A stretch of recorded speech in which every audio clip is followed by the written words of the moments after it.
Well, the mental cost of infertility cannot be measured, but the financial cost can. And the $30,000 price tag is out of reach for many New Yorkers, and insurance will only cover a portion of that if you meet requirements. Yeah, the American Society for Reproductive Medicine recently changing the definition of infertility to help more people trying to start a family. But is it enough? Yeah, Abbe Feder and her husband actually struggled for years before finally welcoming twins at the age of 40. Well, now she is on a mission to ease the stress and burden of infertility for others. Well, Abbe, first of all, welcome to the show.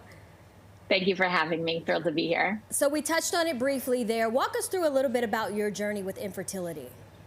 Absolutely. My husband and I went on a 6-year, incredibly painful battle through infertility. We tried everything you can name out there. We did it. We had losses. We had an ectopic pregnancy. We had discussions with surrogates, and we did ultimately have a very big miracle happen, and we do have twins, as you mentioned. Aww. All right, so late last year, infertility was given a new definition. So previously, it was defined as when a man and a woman cannot get pregnant after a year, depending on age. But now it's been broadened. It's the inability to achieve a successful pregnancy based on medical, sexual, and reproductive history, also age, physical findings, and diagnostic testing. How could this actually help more people? So this is huge. It might seem like semantics or just a matter of words, but it actually is so much more inclusive than it used to be. For example, my husband and I, we had no diagnosis. So everything looked good. They couldn't define a disease for us or explain exactly what was going on. If we had had access to insurance benefits, we might not have even been able to get covered because they weren't able to put any official diagnosis on the paperwork. You know how it is when they have to code those insurance bills. And if there is no code, you're not going to get your coverage or your reimbursements. But adding disease or condition or status is huge. What if the reason you need help is because you're a man and you're marrying a man? You know you're going to need third-party reproduction. And now with this more inclusive definition, insurance can find codes to get yourself reimbursed and get your treatments paid for. It's huge. Well, let's talk a little bit about those changes. When a couple is struggling to conceive, what are some resources that can help guide them through this time and process? Well, obviously, I'm a fertility coach, so I highly recommend reaching out to a fertility coach, of course, a therapist. You know, trying to shift your mindset around taking control of your journey. Some people feel like it's shameful or failure to have to go reach out to a doctor. But if you can shift that perspective that you're putting this back into your hands and you're going to go find a great doctor that can answer all of your questions and get you the help that you need, it actually goes a long way in terms of making progress on your journey. All right, let's talk about InCircle Surrogacy. That's the name of your agency, and it really can help a lot of people. What inspired you to get involved, and what does your organization do for people who need help? Yeah, so InCircle Surrogacy is an agency. Mine is actually InCircle Fertility.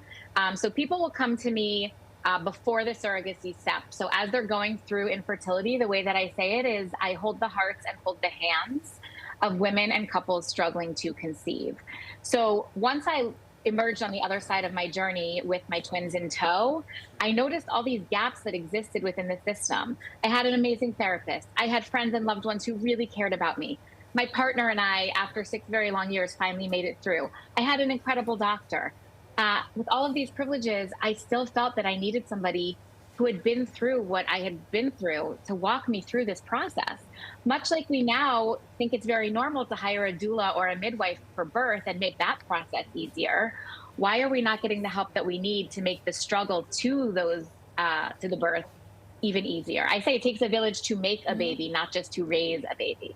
Speaking of a village, it probably helps to have a support system around you. So what can someone do to support a friend or family member who is going through a similar experience? Oh, I love when people ask this question because so often our loved ones miss the mark. And I always say that honesty is the best policy as far as any sort of infertility-related illness or relationship. So maybe your best friend's going through it and you have 3 kids and you just don't know what to say and you just don't know if they want to come to your kid's 2nd birthday party.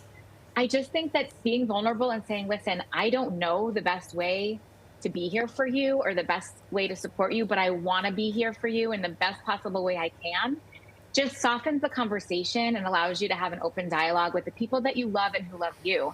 because so often what ends up happening is people say the wrong thing, and then those struggling end up isolating because they don't feel that they have the support network that they need.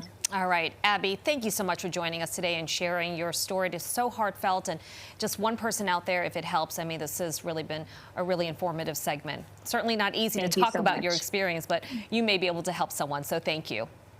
Thank you. And for more infertility resources, you can follow Abbe on Instagram, visit her website, or check out her podcast. All of that information, you see it right there on your screen.